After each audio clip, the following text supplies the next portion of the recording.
it's like that's the problem with the Taurasha is that, or at least the comment one, is that you have to you have to know like which percentage to like reset, and then you have to pray for the follow ups to be like ideal to get back to the 500 if you were to play the 500 or even the 400.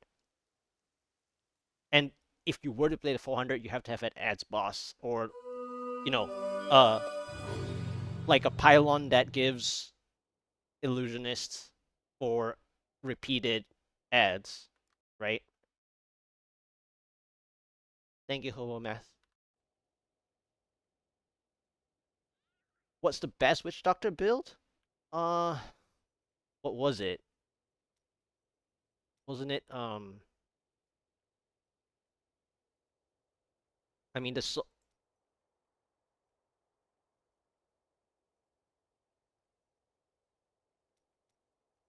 so if we look at the paragons with like not much paragons, then it's like what Arakir, like chicken. Is it chicken?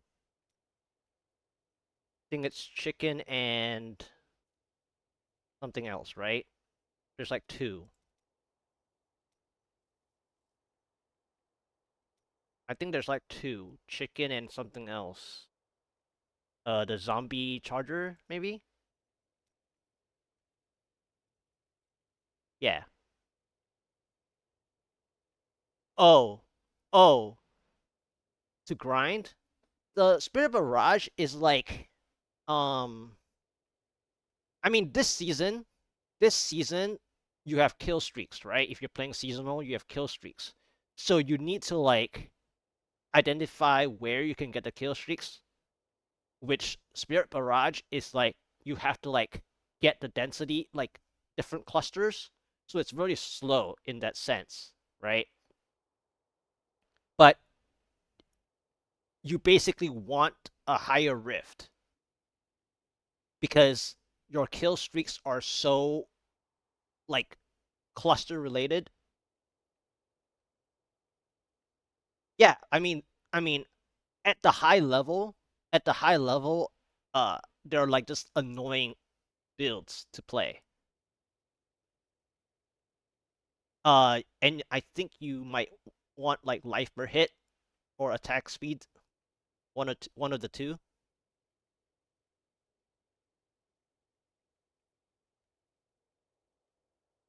Yeah. So what you want to do, I believe, for the zombie charger is that you want to play on the. I think it's on the outside, right? Because you just want to like.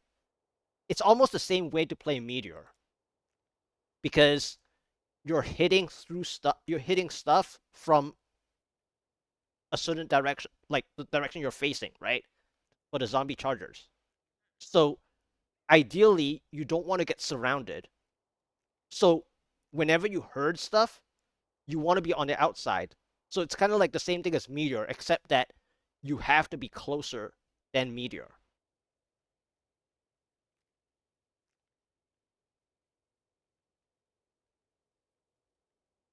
Yeah, yeah, yeah. So for example, Ricky knows how to play it more. He can give you the exact. Yeah, spamming the skill. Well, I guess the Rift Guardian one is holding it down and timing it, right?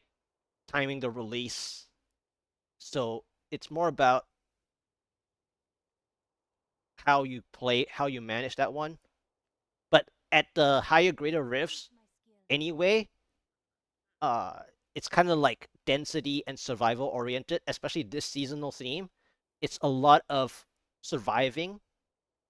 So like the witch doctor is very strong though, like surviving wise because of that the the mojo. Like most of the two mojos that you use are the ones that are like really strong. So it's like survival isn't really that big of an issue for the witch doctor. Grinding those items, Uh, there's visions, by the way. So if you're like struggling on connecting your keystones and your speed GRs, yeah. So in seasonal, right? In seasonal, since season 29, you have visions. And to do visions is like just do your bounties, like bounty spots or like higher density spots, right? So, for example, in the beginning of the season, when you were farming for your royal ring anyway, if you were farming for the royal ring, there would be a chance that after you do like let's say 3 places of Act 1, yeah, those portals. Yes. So you want to do those portals as long as you get past like floor 4. I mean, it's RNG, right? The number of floors are RNG. So the legendaries suck or they're really bad for the first 3 floors usually, right? Usually if you get only 3 floors, it's really bad.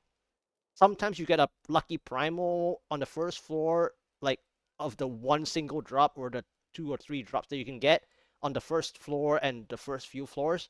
But outside of that, you don't really want short visions unless you're just going for the materials for the cube recipe page 2. But you do visions if you want the legendaries. Because at the end of the day, when you spend too much keys, right, keystones, um, in the beginning, you burn too much of the keys. So then if you're like bored of the game, then you're back to farming keys, right? So you're spending too fast of the keys in the value of gaining multitasking. So where the multitasking comes in, so honestly, health tooth first to complete, but 2 days after I even hit 70 full health tooth, Munanugu, Eric here, half ancient weapon. Make sure you don't salvage duplicates because of the yeah, and also you don't salvage your sets because of the altar, right? The altar, the set pages. You still want to make sure you keep for the altar as well. So you don't really want to like not have your other sets ready in hand for completing your altar because one of the steps if you had not done so, then you need to keep the sets anyway.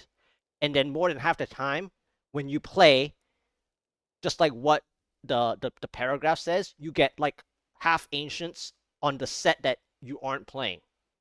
Like, or like you wouldn't think to play it. So certain seasons, right? For example, if I play the Demon Hunter, more than half the time my Marauder is like full ancient before my main set that I'm playing. So like if I'm playing God DH and I'm pushing God DH, even when I say pushing God DH, I really mean pushing because it's dropped down to C tier. So if you're pushing God DH, it's already like 135 ish, like around between 132 to 135 is considered pushing for God DH. Uh, in almost any season, even the non-strong seasons, pushing for God DH is around 132 plus, or even 128 plus, because 128 plus is where people need to start to think about how they kill the first elite pack if it's not the stronger seasons. So for God DH, for example, pushing wise, the first elite pack, if it's a yellow elite without density and without Oculus rings or your red ring on the ground, you can't kill the first elite pack. So a lot of people get really annoyed by God DH and relegate it to speed or speed GRs or even T16 for God DH because they don't really like to tackle that first elite pack or even the first 2 elite packs. And for this season, let's bring it back to this season. This season, God DH is like a speed GR player. You play between 110 to 115, at most 120s, depending on your paragons. Then you can go higher than 120. But like people relegate God DH to speed GRs most of the time is because they don't want to like think too much about how to tackle that first 2 elites. But this season theme, though, when you think about it, the first 2 elites of a God DH push is the same way you played this season's seasonal theme where you actually try to build up to 100 kills for the twisters before you can kill the two elites that you are dragging. So ideally, it's the same thing as like God DH. Yeah, last season I pushed Fire Impale. Just like season 27, I pushed Fire Impale all the way to 143 in season 27. In last season, I actually improved and got lucky where I pushed past 144 with Fire. And I was really happy because I actually improved. But again, because it got buffed in season 30, the 6-piece bonus got buffed from 75,000 to 120,000, right? So I did Fire with for 144, 145. Like Dioxide, if you watch Dioxide, he pushed up to 145 with Fire, but he also has Paragons, right? I mean Paragon last season is easy. So my 146 was super lucky, by the way. I got a non-Oryx Dream, Desolate Sands with Ice Porcupines, and the best pylon order you can get by playing clockwise on the Desolate Sands. It was a one floor clear on my 146. Now it wasn't the first key. I don't remember how many keys was it. It was like 23. Was it 23 keys or something? Or I don't know, whatever it was. So I don't fish, but what I'm saying is that I got a super lucky non-Oryx Desolate Sands, one floor clear on a 146 for Fire, and I was only Paragon like 2383 or something, 2383 for that 146, and I used Fire. And then my 147, I waited and um, passed my vacation time, and then I actually managed to like squeeze 147 into the push as well with Fire. And cold, I okay, so for cold, what I don't like about cold is like I don't have issues playing this season where the progress bar is the same as cold impale for the first bit. Like this season, if you lack paragons, you know, and if you know how to get your geysers to work, right? For example, twisters or geysers or both, right? You can get back your 30% like right away. So even though you're 30% behind, you can get back 30%. It's kind of like last season for cold. But for me, cold and pale, I like density. Don't get me wrong. I love density gameplay. So for the most part, when I'm playing these like 8 attempts, I've been playing density, and I mean I die once or twice, but I don't usually die that often. But cold and pale just doesn't feel right for me because I am a person that like I'm not at the time attack to fish, right? So I don't fish. I like to play what I'm given. So you saw that I took 2 hours to play 8 keystones, right? But in the 8 keystones though, my third try almost worked. Had I not played one of my pylons, and if the Rift Guardian was an ads Rift Guardian, I would have had it on my third try. So that would be 3 keys without fishing, right? And then on my sixth attempt, I also got close. But it was a little bit worse off, right? Uh, but I did get lucky in the sense that my shield pylon was an illusionist, but Perendi spawned too far in the keeps for the rest of my angels to even like swing maybe like once or twice to give me like that little time lead that I needed. So it was the bad map. It was just like the bad set of RNG and sum of lost time. For me, a lot of times I always lose based on the sum of lost time, based on obviously the bad map that I play, or just like the one thing that can like fool you, right, is what I get unlucky for. And that is the sum of lost time in many cases. Or that if I died once or twice, I lose. Like, no matter what. It's so weird for me, but a lot of people who die like 7 times, they can still do fine because they know how to play the COE or whatever. So they play the cycle properly. They manage the time even though they lost a lot of time with the death timers and whatnot. Yes, sure, you can obviously revive at checkpoint to save yourself some time, but then you have to walk a a bad map, right? So obviously you don't play bad maps, so people buy time from not playing bad maps. But ultimately, I get punished most of the time from even like one or two rips. So anyway, last season I got Fire Impale all the way to 147. So it was an improvement of 4 tiers from season 27 with the prior to the buff of the 6 piece. But I prefer Fire Impale is because uh I know how to like try to like make use of the little monster types that I think I can play and isolate correctly, right? So if you know how to isolate correctly, you can still make progression up to your first pylon to feel good with the first pylon. Because in the cold impale, outside of hard fishing, you still have to pray for your first two pylons being helpful.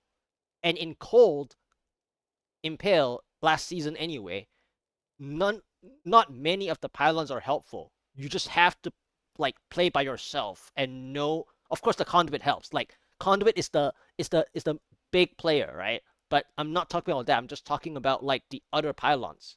Generally, you have to still play like perfectly in cold yourself in order to like progress. So I didn't like the cold every time I tried it because I'm so dependent on seeing what the first pylon is that it tilts me a lot. So I didn't like cold, even though obviously Wudijo cleared it at 2056 or something.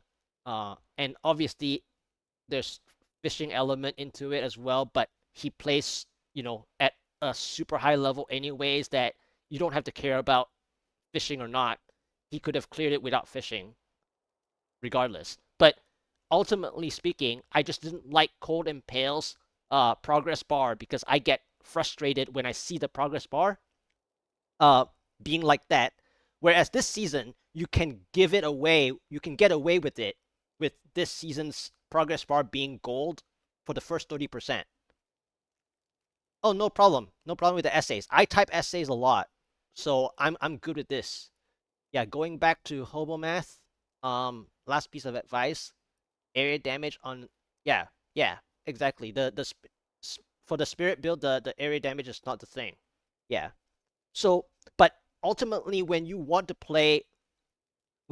like practice pushing, ultimately you want to uh like not get too attached with your speed GRs. So for me, right? Like so this season, right, you can see I didn't actually make any other characters, right? I'm actually taking a break from God DH, and it's good that you play Witch Doctor, for example. But this season, it's a like a not the right season to take a break from God DH. But I've played God DH like almost every other season since season 21, except for season 23 and 26. So last season, right, I pushed Fire Impale up to 147. I pushed the Unhallowed Essence up to like 142 or something like that. 142, 143, I think 142. And then I played the God DH also at the end, up to 138 done. I almost had the 139 last season. So I played God DH too much to where this season I want to take a break from God DH. So that's why I'm not playing God DH. But that's why my Paragon is so low. It's because, for one, I don't like to spend all my time on speed GRs.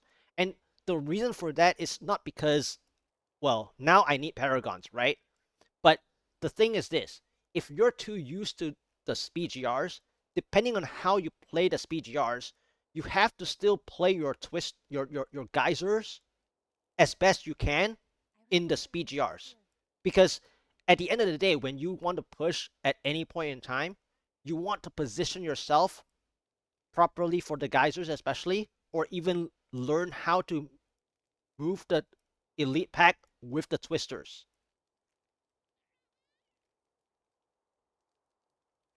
Yeah, I use Aether Walker for the lower stuff. But what I'm getting at is that like for any speed GRs wise, I just don't like people getting too attached to the speed GRs. Oh, you like you like Typhon? I like Typhon for like T16 or like GR95 and under for Typhon. It's just because you don't have to cast anything if you don't need to cast. So I don't actually like pushing it because I don't like to sit under the blizzard just to like deal that damage. So and then on top of it, you have to play like well, when I was watching my friend play and from his advice, for example, in the way that he played it was that you had to kind of like sidestab or backstab in a way. Um Eventually you want to sidestep. Yeah. Typhon pushes solo faster than yeah. Yeah, it doesn't require much on the gear side, but what I don't like about it is that eventually, yeah. Well, the arcane dynamo part is the other part, but for me, the when I talk about pushing is that eventually there are like a few little things you have to do. One is reposition that second Hydra to make sure you don't stall the density from coming over, right? That's one part of it. The other part of it is that when you want to take less damage, you want to be stabbing that elite pack you're spectral blading, or even backstabbing the elite pack that you're fighting. So you kind of play like a rogue in World of Warcraft or like whatever games MMORPGs that you have a backstab mechanic. Like Typhon Hydra eventually feels kind of like a side stabby, backstabbing, kind of like positionally when it comes to the higher pushing, when you're actually taking damage. And that's like really high GR portion because when you release the other Hydra position, you start to take damage because you're like trying to get more damage onto the main thing you're killing. So anyway, that's why I don't like it outside of that arcane dynamo timing that you're talking about. But like I just don't like that thing. I like more of a freedom of my own freedom, just like my meteor playstyle, where I just roam around wherever I want. I don't want a specific. I don't want to be controlled where I'm moving. I mean, sure, the Oculus Ring is partially control, or the ring, the pinkish red ring or whatever, whichever ring that you're using, positionally matters, right? But outside of that, I don't want.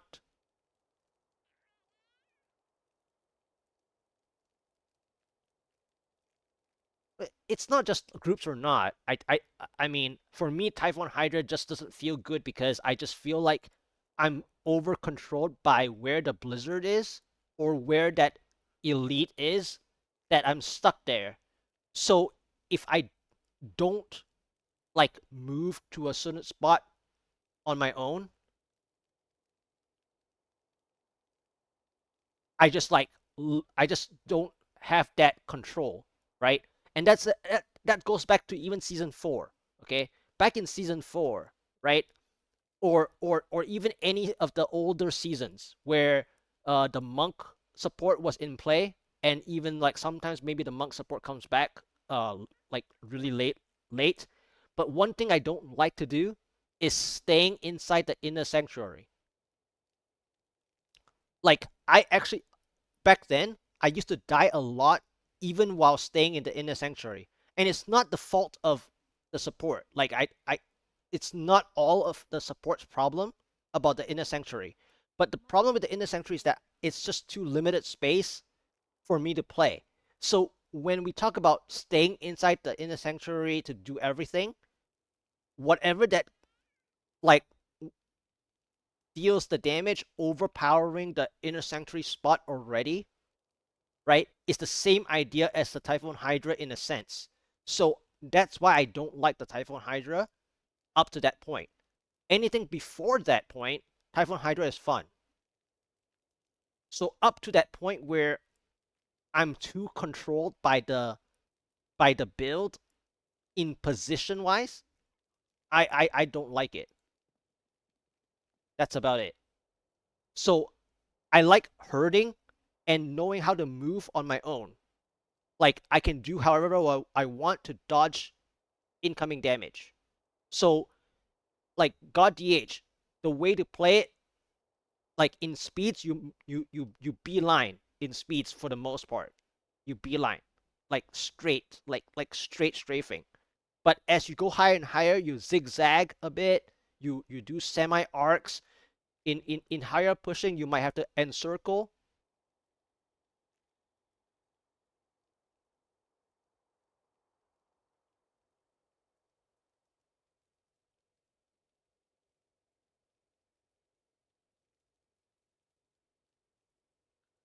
Yeah, I mean it comes down to like which tier we're talking about at the end of the day. I just don't like I just don't like being controlled where the blizzard is. That's what I'm saying. That's why when I read what you said after the blizzard, I read what you said, like the whole paragraph, but the blizzard spot, like the that specific radius, I know the blizzard spot is pretty big, wide, but then when we got to the spectral blade section, it's not as wide, right? So I don't mind everything else that you said, but when it's like the word, the phrase after blizzard skill, that already threw me off immediately. Like everything else feels fine. The way that you talked about it, the arcane dynamo part, I might fail, a lot. Well, that's my fault. But like, I don't want the build to control where I am, and so a lot of times where people fail on Tau Rasha, okay, is the galvanizing ward, right? And here's the thing, Tau Rasha, my meteor spot is quick cast versus some people. Like if you play meteor on the right click, it's better than the left click. Where people play left click funny to me is that, yes, if you're playing buttons on your mouse or like gaming mouse or something like that, then it wouldn't matter too much or whatever it is. But like if you use force standstill with meteor or wave of light, like whatever you do with left clicking and you add force standstill, so even God DH, if you add force standstill to it, if you're not used to God DH and you add force standstill is actually not necessary. Like God DH, you don't need force standstill to play the build, like ever. Okay, a lot of people play God DH with that force standstill, and the problem is not the preference of the force standstill. The problem is when I watch the person play the force standstill, if I see that the start stop duration is too long or very visible, then it's not a preference anymore. So like it's not about how easy or difficult it sounds to keep the momentum stacks at 20. It's not about that. It's about how disruptive the force standstill hold and release is if it ever happens to the person. So going back to the Tau Rasha meteor is that the galvanizing ward has no time to breathe when the person is stuck in the force standstill of the hold and release. The timing of the hold and release catches the wizard in a stationary spot. And and if it was to be stationary, then you would play, instead of galvanizing ward, you would play unwavering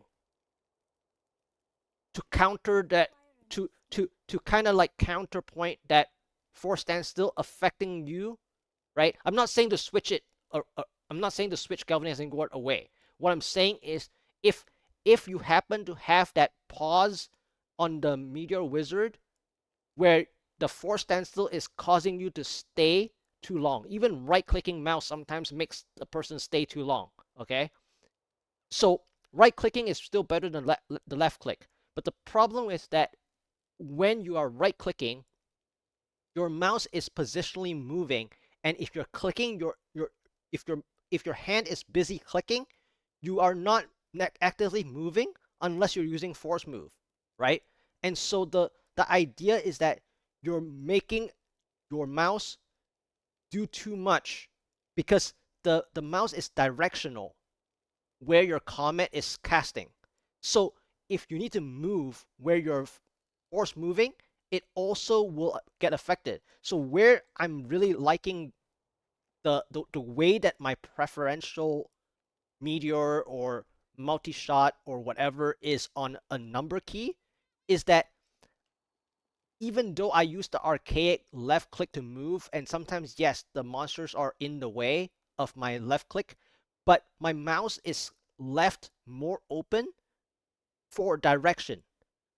So, meaning that I have like a 0.3 seconds to a half a second reaction time faster. And I stutter step myself faster. Because the force standstill, depending on how used to you are with the force standstill, a lot of people don't account that 0.3 seconds. That 0.3 seconds matters, or half a second matters. So for the people that chain die more often on the wizard, that half a second is actually adding up over the course of the entire GR tier number that isn't speeds. So if they're pushing, then they die too often. There's multiple reasons. One, they're using all guilds too soon, right? For example, all guilds too soon. The other one is the galvanizing ward has no time to breathe because of their force standstill. And then the next part is dominance, for example. Like at certain point, dominance doesn't help if you're not consistently killing. So if you're relying too much on dominance passive, for example, and you don't have the paragons to kill them, or you're not killing one monster every refresh for the dominance, then dominance gets weakened. Okay? Of course, in group play, dominance is strong, but when it comes down to pushing and you lack paragons for the tier number you're doing, or you're doing a setup, so like setting up for twisters or setting up for geysers, you might not be consistently killing the next thing to refresh, then it's weaker. So a lot of times people get stuck too much in their choice of passives based on what they're given in the pushing like thing. You have to like think of how you play. Like what's the situation in the rift? It's not about like a static set of skills and passives. Sometimes one of the passives is determined based on how you play. So even now, I changed the power hungry to audacity because when I play geysers, I'm playing more audacity than power hungry. And sometimes I also make the mistake of playing my twisters and I'm over focused on twisters. I forgot about the geysers. So that's my fault. But when I think of power hungry, I'm thinking of power hungry and twisters together. So I'm not playing into geysers. So what helps me think of the geysers more is that if I'm thinking about geysers, I might as well be playing audacity. And that's the kind of thing I'm thinking about when I play this game. I'm not like a 150 push consistent player, and I'm not a paragon rusher or anything like that. But I think in the whether it's keybinds or your button pressing and how you think like for yourself to play, and that's how you improve yourself for your own sake rather than copying 110%. Like a lot of people just copy 110%, even the skill bar. Like straight up, this one, the one key is for this skill, the two keys for this skill. I know it works. I know it works. Like, don't get me wrong, the guide works. People who write the guides, they work. But you need to play to your own advantage yourself as well. If you choose to play a gaming mouse or buy a gaming mouse, obviously, this is a bit of contradiction on my end where I don't make use of the gaming mouse, the macros on it or whatever, like set up macros on it or whatever. That's my fault. But outside of that, outside of that, if you choose to play like a gaming keyboard and a gaming mouse, but if you just copy 110% of the skill positioning that you're copying, then you play worse. And I don't mean to like move like every skill. I mean, unless that's how you think of it and that's your muscle memory, that's fine.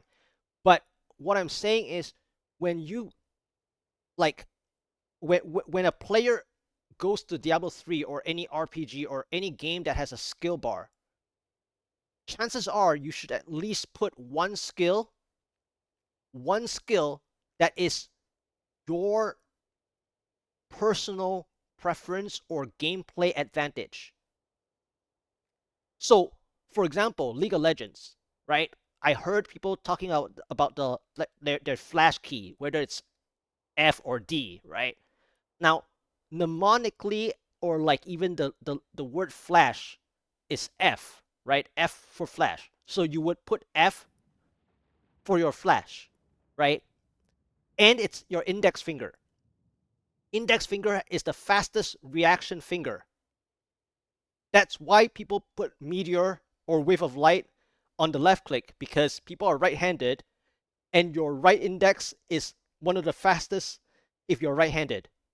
So it's right to play your attack skill on the left click, but there are other components where if you use the force standstill, whether it's a keyboard or you're adding an additional button, you're slowing yourself down, even though it doesn't feel like you're slowing yourself down.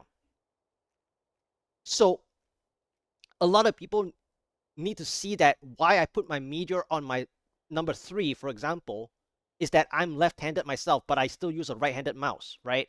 I use the right-handed mouse settings, but my index finger is number 3.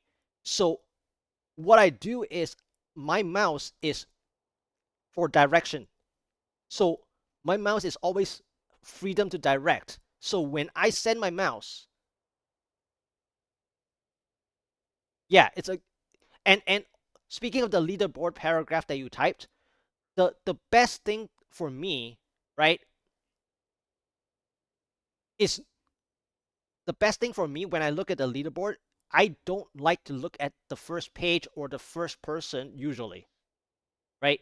You My suggestion always, especially if you're still learning, if you're still like learning, you should scroll down to the top 1000.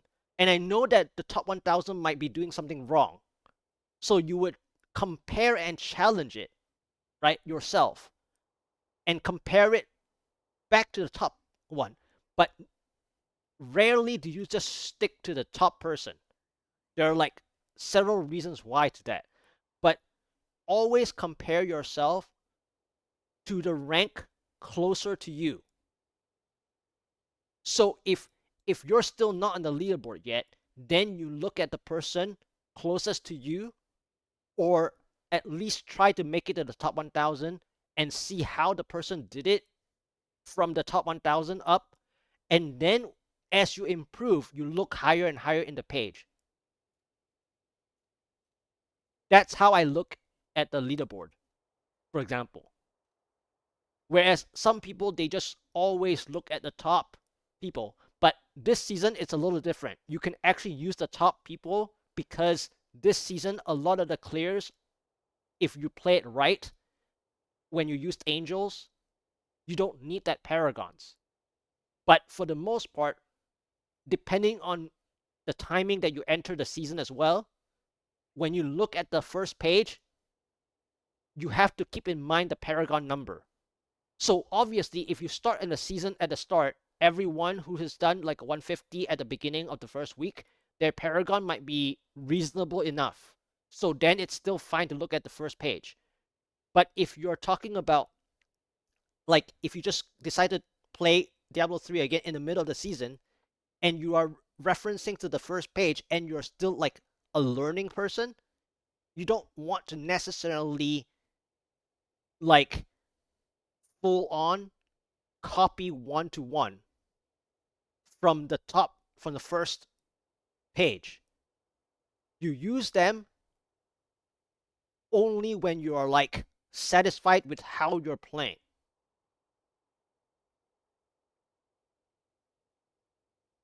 Yeah. So that's my way of it. But of course, if you recognize like Baskinator, if you know Baskinator, you've watched him, he's a witch doctor main, you know, like for ages and ages, then you would use Baskinator as your like main reference. That's fine.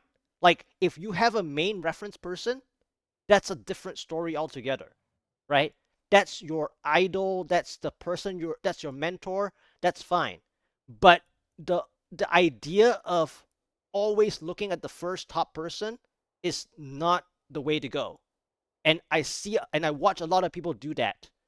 And it's not about copying the first person is a bad thing. They just don't look at everything like at the end of the day, when you look at the first person, one thing that the person isn't looking, okay, is the paragon number, first of all, in the hero details. The second of all, they don't necessarily look at like one item different or maybe like two stats different. Or maybe like their gear is so perfect that you can't even compete with that. So a lot of the errors is not about them fixated to look at the first person. A lot of the problem is that there is a certain stat that they decide when they are doing their clear versus your clear is different even for the gem, even for the main gems. So like, a pin enhancer, you only need 25 for the most part, right? But at the end you might need more. So then it's a different analysis altogether, right? And then if you're in the beginning, you would use 5 topazes, right, in the beginning. So if they just choose to use the lack thereof damage, that is the reason that they're lacking damage, and so on. Yeah. So for me, I just feel like whenever I help people, I always try to tell them scroll down to the top 1,000 first, at least get the idea. If the person is terrible, then move on to another person. Or if you're already ranked, so like if I'm already ranked, um,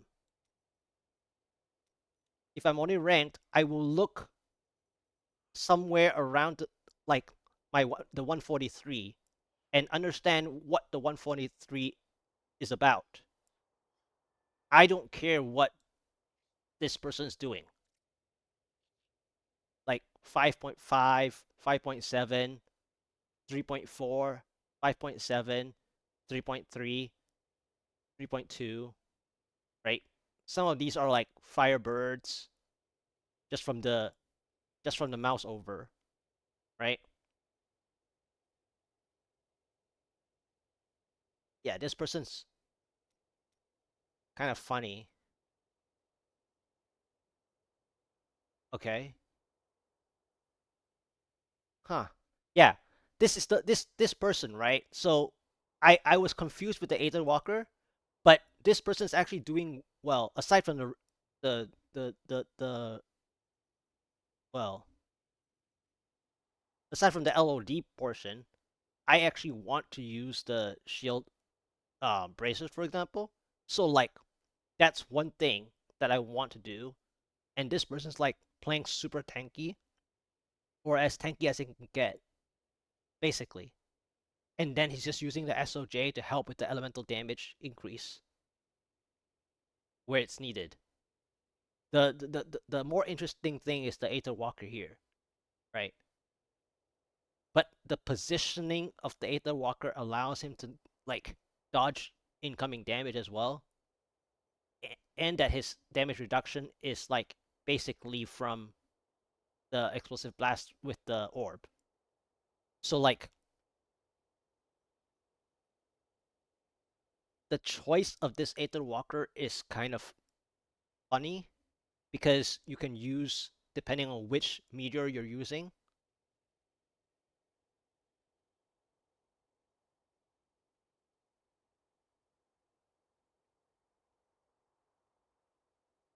Hmm.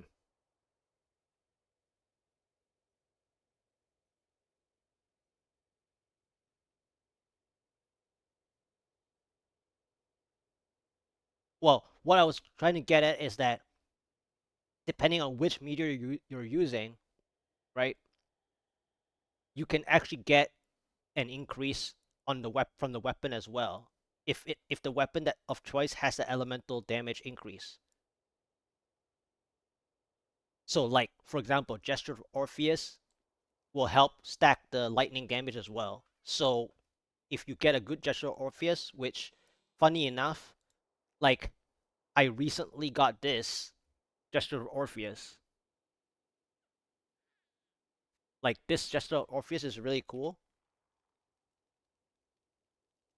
It's it's almost it's almost like it's almost like a primal, but not. It's so sad because the the the top min max damage range is too low. That's the sad part about it. Now I don't care about the well, depending on whether you want to sneak in slow time is another thing altogether, being unique or not. Having enough paragons as well, you can change something else, one skill to slow time to make use of the legendary power. But I'm trying to use this as a reference to the Aether Walker is that if you needed the elemental damage, especially using Stone of Jordan, you would use whatever that gives in addition elemental damage already. So that Aether Walker was kind of interesting, but I can see that if you're like wanting to like position yourself infinitely to take less damage as well, in addition to the Orb of Infinite Deaths, you know, as long as you hit something, as long as after every hit you can move away. So I can see that why the Aether Walker was happening on that one. But I just feel like if I were to use a one-hander, it would be like, if I was still playing cold, then it would be, Azurath or this, for example. Well, in addition to Azurath comes with attack speed, so it's still better, right? Instead of rolling too many RNG uh, stats. So that's where Azurath comes in. And then some people use Pick Sticker because of the additional stat line, you know. So and the beast damage and whatnot as well. So anyway, the idea is that you have to think of which one-hander you're using, and that person was actually really interesting in terms of keeping the Aether Walker for that one. But of course, the person is also 3.6k already at that hero details um mouse over. But yeah, so but either way, that's like how I tackle and think. Like I have to think of how I'm playing it, right? Not just like copying it because you can copy it. Like that Aether Walker person, you can copy this if you want, but you would also question yourself, like what is the role in the Aether Walker, or like are you really dealing enough, right? Because, if you're using Fire Meteor, right, then you would be using Burning Axe of Sandkiss, for example. If you're using Lightning, you can use Odin's Sun, um, Gesture of Orpheus, obviously, and so on. And then this person changed to Audacity, which is what I'm doing, right? I just recently switched to Audacity because I just see myself getting stuck nearer to the density. The only other thing is that this guy has paragons, so dominance is helpful, right? On top of the LOD being strong as well, right? So it's Shields gameplay, so that's why Shields is better, right? With the bracer and so on. So you have to like figure out what you're actually doing, and then this person is using Spell Steal, which is, well, of course, because it's not the Cold Meteor, but I find myself that the Spell Steal is actually like handy because I'm actually taking additional damage already. So in the in the way that I'm seeing from taking damage from ghosts, especially spell steal is and even soul lashers, I already feel better with a spell steal.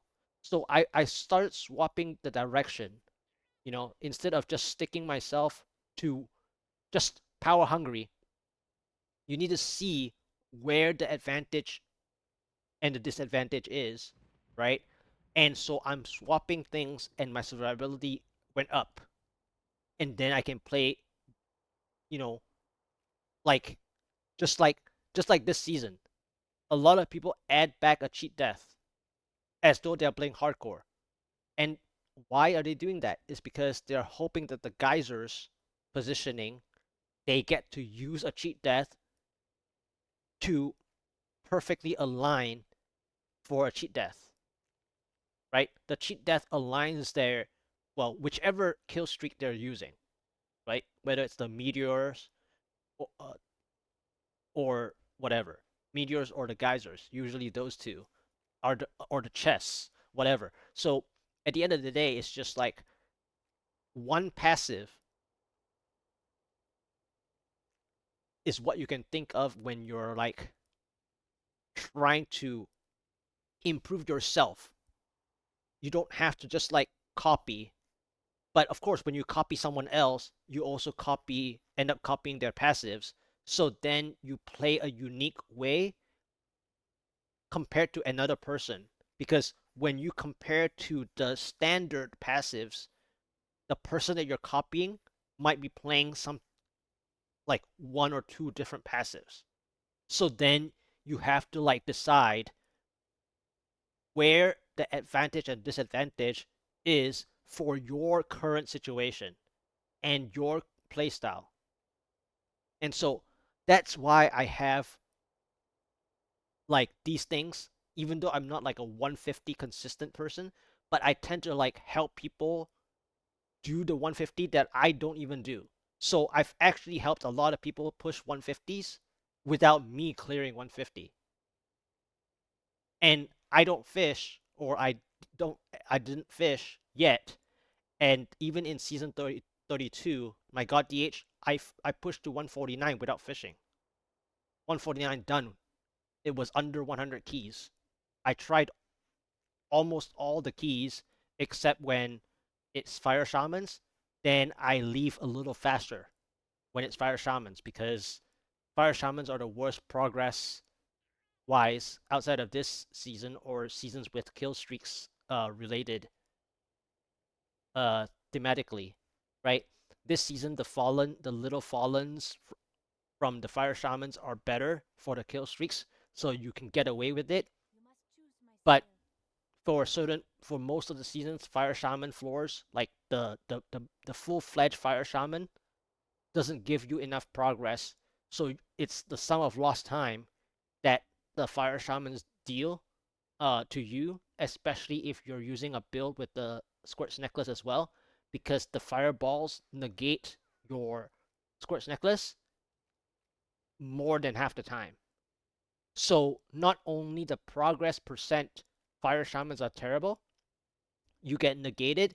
So it's the sum of lost time just from the monster type itself. So that's like how and the reasoning as to why I didn't need to fish at all up to GR149 done on my God DH. And my Paragons, you say? I'm under 3k. I mean, Ethereal Season, you don't need much Paragons as well, but I was under 3k for my 149 done. It was way under 3k. Like, was it 2.4 or is it 2.6? One of those. 2.7 maybe? But like, I wasn't at the Paragon where it's like super easy, where it's like past 3k or something like that. It definitely wasn't that. So you don't necessarily need to fish at all. Um, up until you play the the builds that are like way under, right? And then that goes against the whole idea of people researching the the, the tier list, right? A lot of people use the tier list and they look at the S tier and then they play at least one of the S tier. So if you choose to play Witch Doctor and it's not in the S tier, that's even more fantastic. But then when you think about the push word, the word push, you have to make sure that you follow the tier list research and minus your limit, right? So the word push has a limit based on the tier list lettering. It's kind of like your grades, school grades, right? A star, A plus. A star is like 97 or 98 and higher, right? A plus is like 95 or higher, and or whatever. And then A minus is like 90, 91, 92, right? A is like 93 to 95, something like that. 93, 94. So you have like following the grade system, you should know that your limit is based on the grade letter. And when God DH got pushed all the way to like around C or something like that, C plus tier, then you have to minus like the 15 or whatever. So 150 minus 15 is 135, right?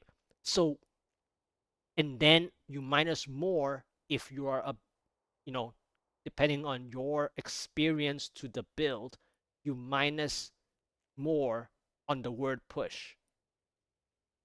So when the limit is 135, right? 150 minus 15 is 135, so to speak. Then if you're like newer to it, then your push would be 126, maybe.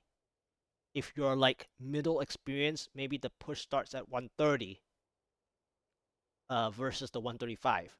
But every tier, higher, depending on the luck that you open the Keystone with outside of fishing, is that every tier challenges you.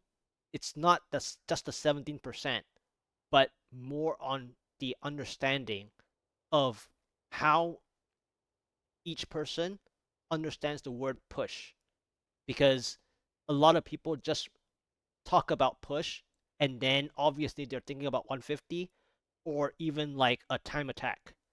And it's completely different. Like if I'm time attacking, then yes, I'm hunting for like the ideal scenario. That's where the hard fishing really truly begins. Whereas if you're just pushing, depending on what the tier is, then you don't have to fish as hard. But depending on the build and whether you need to isolate or you need a certain bigger play, then sure, you play only the maps that you want. So, but if you do get those maps that you want, you gotta play them. Like, you gotta play them. So don't make the excuse. So if you enjoy the 4 ideal maps, then you have to play the 4 ideal maps. Like, regardless of what it is, you have to try at least reach the first pylon, especially for the people that love Fields of Misery, right? For the people that love Fields of Misery, let's say, and we know that Fields of Misery is one of the best maps to do pushing, time attack, and everything. So when a person restricts themselves to play only Fields of Misery, then you need to play the Fields of Misery up to the first pylon, even when fishing. If you're behind time, then I don't mind that you leave, like after the first pylon, because the person declares their favorite maps. And we know that Fields of Misery is not just a favorite map. Fields of Misery is mostly the successful map. So, of course, if you have a second degree of experience with the monster type, then when I said full-fledged fire shamans, we know that a Fields of Misery can spawn with the full-fledged fire shamans too. Then you have to challenge whether it fits the seasonal theme or not. And if it doesn't match the seasonal theme, then a Fields of Misery with full-fledged fire shamans doesn't work, because you're not going to get enough even for the one floor clear. So if you're depending on the one floor clear, then a full-fledged fire shaman Fields of Misery doesn't work. Then that's the fish out, even before the first pylon. But that's a second degree, like a second factor. But you have to know that. And if you didn't know that, then you have to play to the first pylon. So until you realize that, then it adds into your factor, right? And that's where fishing is. You keep adding levels of factors, degrees of changes, so that you know what you're fishing for. Because at the end of the day, when you fish, like the Aura Extremes, your central pylon might not be the conduit you want. It might be just what? Speed, channeling. Like, Aura Extremes give you speed and channeling. You're out anyways. I mean, unless the build plays with those, right? But ultimately, when you're fishing, you're already thinking about that central conduit. Like, in in in your calculation of the fishing, you're already thinking about that central conduit. So where it comes down to is that you just want that Fields of Misery, non-Oryx, and at least the central conduit. Like, at least take up the challenge, right? If the central conduit did not give you enough, then leave. That's fine. But at least you played to that 40% gain, right? And if you know that your calculation needs a 60% conduit, then leave. If you don't think that the follow up is gonna work, then leave. That's fine. That's the you At least you got the result. You At least you see and feel the results, right? Because Fields of Misery is your ideal map that we know we want. And the game did give it to you. So then at least play to the 40%, or at least not even play the 40%. What I mean is, even before you click the conduit, right? At least gather the stuff. Like move around, gather, count how many elite packs there are, And then if the play isn't gonna add up enough because you know that you're gonna live, you're so good that you don't die during the conduit. So then you calculate, oh, 5 elite packs is, you know, 60%, 60, 30%, which adds to 60% progress bar on your bar at that current time. That's why I was thinking the 60%, by the way. So then you're like, oh, that's not enough. Okay, I'm leaving. That's fine. You gathered enough. You spent the time, that 2 minutes, to gather the stuff. If that 2 minutes took you too long, then what's the reason? The reason is that the elite packs are not within the proximity, which will add into the sum of lost time by the end. So this is the kind of calculation that you have to make. And yes, everyone pre-calculates all that, but it depends on which level you're at and whether you're time attacking or pushing, because they're two different things. And then the time attack has a different level as well, because after you do time attack, your first time attack is different from the actual time attack that the person you're watching. The person you're watching that's doing the time attack, their time attack is the maximum limit. So their target is like the under 3 minutes, or like last season, it's the under 1 minute wave of light, right? I mean, sure, if you want to like jump all the way ahead to the 1 minute wave of light, well, what do you need to do? You need to farm that paragons anyway. So you might as well just keep playing 150s, right? Throughout. And when you see it, you get it. But the degree of the person you're watching, they are doing the under 1 minute. Yours might be under 5 minutes. So your fishing and their fishing is two different things. Now, you can fish the same one, but if you lack the damage, you're still going to be behind that person based on time elapsed.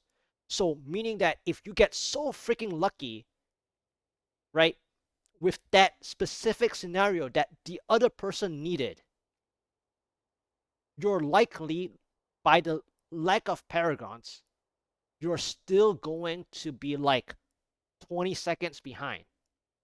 Let's just say, guesstimate. You're still going to be 20 seconds behind from the other person that's actually fishing with that specific degree of specificity that they need. So if you got their specific scenario, you still lack the paragons to get the time elapse that they can get.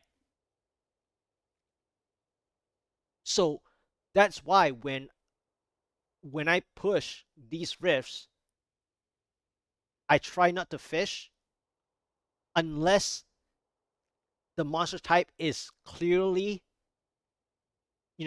hurting, meaning that I can't do anything. Like, let's say Lakuni Huntresses, I can't do anything more than half the time. Then I'm gonna keep losing time per screen. So what's the point? I'm only stressing myself out, right? But I gave it a try. I know what's wrong. Then if I'm already behind and I'm going to be further behind, then it's pointless. And that's fine. So we need to like see exactly where we're at with the fishing before you actually fish. Because by the time you fish, you might still ruin that keystone, which is what I did on the third try and the sixth try. Like both of those tries, I played something wrong, right? Especially the third try. We can say that there are some components of the third try that still didn't make the cut, but I ruined it. Like both attempts, I did something wrong, and so it's like I ruined something, right? It wasn't Oryx. Both weren't Oryx, but I still ruined it because if you play perfectly, it would have been a 1450 or 1459. And a push success is 1459.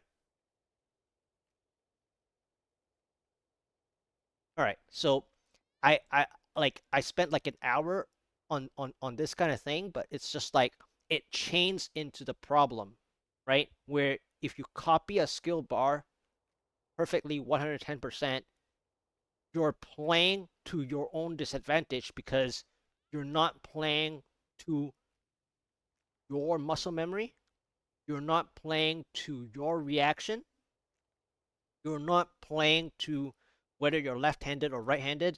You're not doing any of that if you're copying. So when you copy fishing as well, you have different degrees that you have to think about.